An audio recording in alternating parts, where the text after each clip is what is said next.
Hi, it's Thursday this week, and welcome to a special edition of the Zogby Report, Real and Unscripted.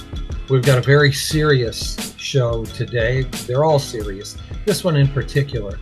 Jer, how are you doing today? All things considered, doing fine. Well, good. So let's talk what we have to talk about.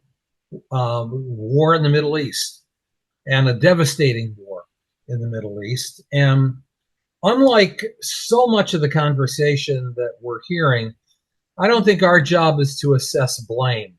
There's plenty of that to go around, and there's no need for us to dwell on that in any way. I would also say, by way of preface, that I learned in graduate school studying diplomatic history, foreign policy many, many years ago, to never go into situations like this assuming that one side is in total possession of virtue and the other side is in total possession of evil. There's plenty of blame to go around here.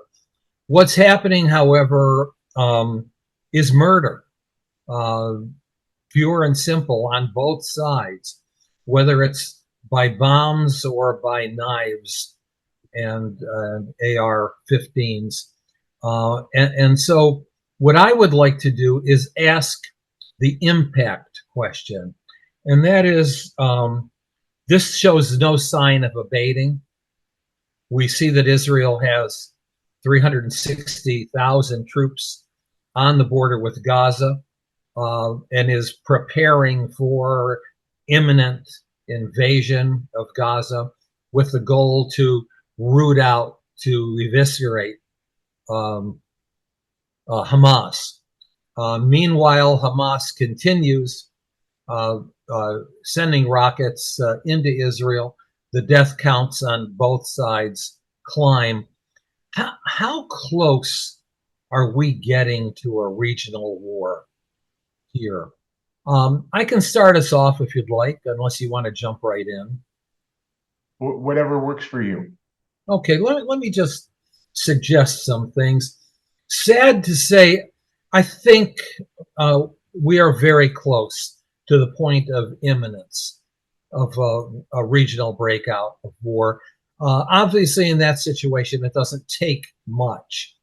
But I think basically, given the fact that we are in a period of decolonialism, and we're in a period where there is a rage and anger throughout the Arab world, Muslim world, against colonialism. I think Israel represents to Palestinians and then to Arabs in the broader region a colonial power, a Western power coming in and taking a land grab and imposing its own rules. To the point where, as everybody knows by now, there's a blockade of Gaza. There has been for years, and Gaza is at the point of choking and of starvation. But should those troops, Israeli troops, IDF, move into Gaza, that would be seen as a full-scale physical invasion of sovereign territory, in which case then I don't think it's a stretch to suggest that Hezbollah, a well-armed, well-trained Hezbollah, begins its program, shall we say, of sending rockets into Israel. Should that happen, then I also don't think that it's a stretch that we see the Syrians, who claim, of course, the Golan Heights, another piece of land that was taken by Israel in 1967. And should all that happen, then the real potential for Iraq and for Iran to move on what is perceived as an aggressive act on the part of Israel. I think that we're in a situation where an invasion by 360,000 IDFs would be seen as much more than a match to a stick of dynamite, that it would be a full-scale bomb. From there, I do have real concerns about a global war.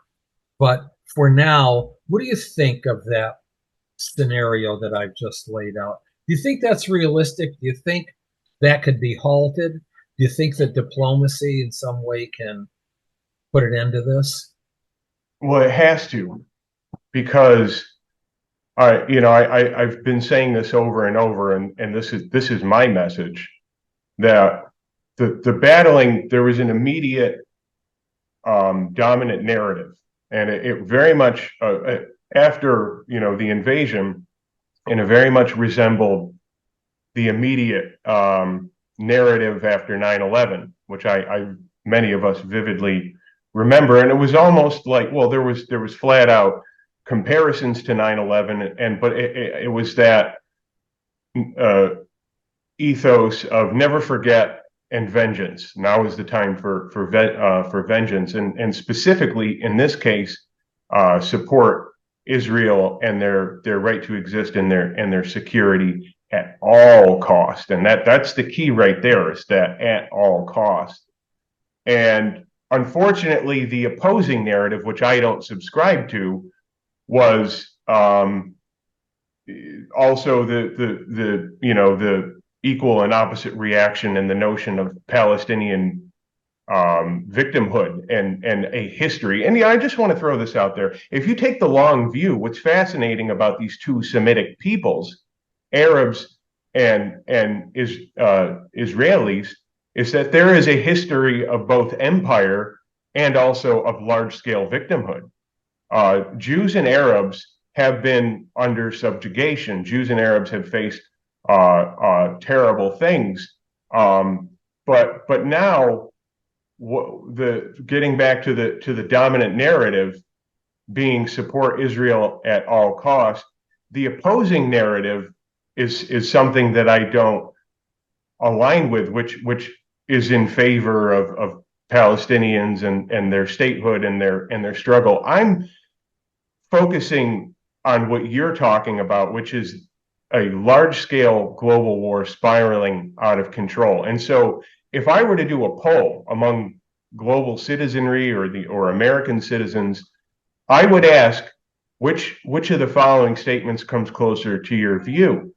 Support Israel and their security at all cost, or stop the bloodshed immediately and prevent a global war from spiraling out of control? That's what I'm looking at. That's the third narrative that I think needs to be at the forefront, and not the battling narratives between the Palestinians in the larger Middle Eastern region versus Israel and their right to exist.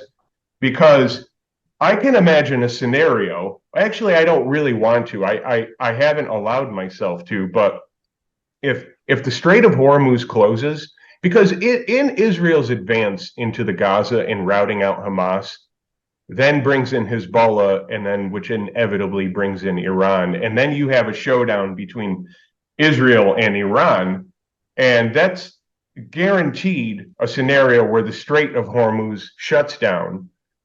23 million barrels of oil out of, or 22 million barrels of oil out of the Strait of Hormuz every day. Essentially, modern civilization as we know it grinding to a complete halt.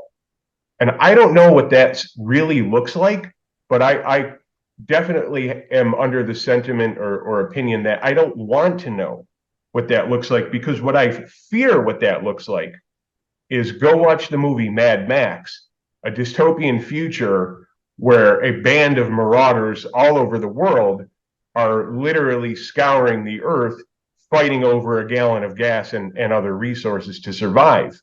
And so when you take out a quarter of the very thing that greases modern industrial civilization, expect at least a quarter of the world, which would then have a spillover effect. And this is just economic. And then you throw war into it, and we're really looking down the barrel of a nasty gun, all because right now it seems to be the only narratives are something that AOC and Tlaib and Omar represent, which I think is a terrible representation. of the opposing view versus Netanyahu. So essentially, the media is presenting to us that we either side with Netanyahu, who, in my, based on my calculation, is one of the most corrupt world leaders of the last 20 to 30 years in democratic societies, or support Hamas. And I don't support either one of those. I support diplomacy, an adult-like figure to step in and to stop the bloodshed. Otherwise, the bloodshed spirals out of control, and we don't want to know what that looks like. So let me state unequivocally that an independent Palestinian state, two-state solution, is a sine qua non for peace in the region. It is an issue that is in the bloodstream of Arabs, and I have years of polling data to show how important it is to Arabs in Morocco as it is to Arabs in Syria and Iraq, let alone Palestinians themselves. In addition to that, it is the current situation is a daily representation of colonialism and the evils of colonialism in the lives of every Arab, even those who have succeeded. This is the Nakba. You're hearing a lot of talk about it because it's the 75th anniversary of the catastrophe. That's what Nakba means. And that is originally when Palestinians were driven out of their homes in what is today northern Israel, and pushed into Lebanon, eventually then into Jordan, and relegated to lives in camps, or moved from their homes in what is today Israel and into the occupied territories, the West Bank, and so on. But there can be no peace unless there is a resolution to that. And let's also make no mistake over the fact that having that two-state solution becomes near impossible given the circumstances that that Palestinians live under, which is under every prime minister since 1967, but clearly accelerated into an ideology over the last 2 decades under Netanyahu. You have this situation where there's been a massive land grab in the West Bank. And so what would have been the original West Bank and Gaza into a sizable piece of arable land and productive land with a seafront has now been reduced because of the presence of approximately 700,000 Israeli settlers in that occupied territory, and not just settlers, but those who represent a very orthodox, very traditional, very conservative, very biblical view of Israel. So you're not only grabbing land, but you're placing in people who are ready to fight Armageddon. And so with that said, it's tough to envision a two-state solution, even though everybody knows what that map should have looked like. And that's what the United Nations had written, and the United States had adopted as policy, at least going back to the early 1990s. So, but again, we worry about the impact. And I'm hoping that there is some sense on the part of the Israelis to not mobilize those troops. It appears that enough destruction, enough displacement, enough of a point has been made in Gaza, and that the creation of another million permanent refugees, along with the deaths and injuries, the shut off of basic needs. I mean, my God, 20 trucks are allowed in through Egypt. I think the point has probably been made, but I'm afraid that Israel is using vengeance now as its rationale for continuation, and I don't see anything good coming out of that. Okay, with that said, let's just take a couple of minutes or so. Did President Biden's trip help or hurt the interests of peace? I don't know. Mm-hmm. Unless there was something discussed privately, and I doubt that there was, this has to be a black mark against Joe Biden and the United States. I won't go into further details now. I think this issue is going to be with us for a while. How about some closing remarks, and then I'll close the show. I agree. It's going to be with us for a while, and I do think that we aired out a lot by primarily focusing on rather than who is to blame, what are the expected outcomes, and these aren't outcomes that are good for the world. So I hope that that's the major takeaway here. Okay, and of course this is overshadowed in the last 10 days or so, the battle among the Republicans for a new Speaker of the House. No prospects yet as of our show today, but that's obviously something we're going to have to get our arms around in a future podcast. So that's it. We did it. Thanks, and have a good weekend. Yes, have a good week.